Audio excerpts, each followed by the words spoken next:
So I first attended the Restoration Small Group in fall of 2021.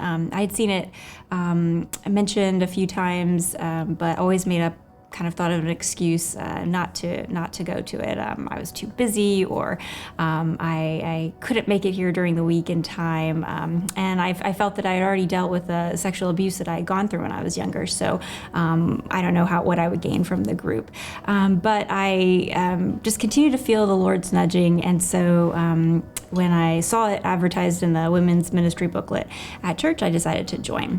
Walking into the first meeting was full of some nervousness, but the leaders were really welcoming, and there was already a commonality felt among the group, having all gone through some form of sexual abuse. The restoration study that we worked through just really each week taught me a lot about the Lord, and just the lies that we sometimes believe about ourselves and each other, as well as who He made me to be, someone who could use her voice and strengths and grow in her relationships. One of the things I had jotted down during the first meeting was a lie that I had believed, that I couldn't effectively communicate with my voice, since it had so often felt silenced. I look at how far I've come now, and just that I have a stronger voice to articulate what I need to say and who the Lord wants me to be. The study we do in the restoration group, it goes through many different topics, boundaries, emotions, healthy relationships, all with the focus on the Lord and what He has to say in His Word about these different areas. It provides a great opportunity for discussion, as well as thought-provoking questions and statements and Bible verses to sift through. I remember nearing the end of the group just having learned so much, yet still feeling like I had scratched the surface at the same time. So when the leader had said we could go through the group again if we wanted, I thought that was a great opportunity to just kind of soak in more of God's Word and learn a lot more about what He has to say. It's been interesting to look back at my notes from the first time that I went through the group compared to the second time, just to really see that how my thoughts and my perceptions have grown and changed, and how far the Lord has brought me.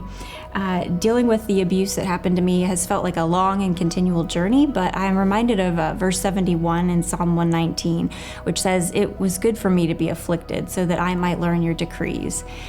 Just how true that is, how the Lord has shown me His love and His comfort, and just His trustworthiness. And so I just really believe that the Lord works all things together for good, and can take anything and use it for His glory. So over the summer, I was just praying for the Lord to use me in some way that would bring glory to Him and be a blessing to others. And I saw the women's ministry booklet one Sunday at church advertised for the upcoming fall session of the restoration group. And I was grateful that it was going to be offered again. And I just started praying for the girls and the women who would be attending, just knowing how difficult it would be, but also impactful it would be. Then out of the blue, although I say that knowing full well it was the Lord's work, one of the restoration leaders reached out to me asking if I'd be interested in helping to lead the upcoming group. I just knew that was the Lord's work for sure, and just was how much I had prayed for that. And so I said yes, that how I was wanting to be used by the Lord in some way. So I was grateful that He answered that in this way. And I really enjoyed helping with the group this fall. I feel really humbled and grateful to have the different perspectives that I've had by first going through the group 2 times, and then now helping to lead the group. God has shown Himself to me in countless different ways, from just the study material that we work through, just from the different women who've been brave enough to go through the group, as well as the kind leaders who give their time to help bring healing and true restoration to others.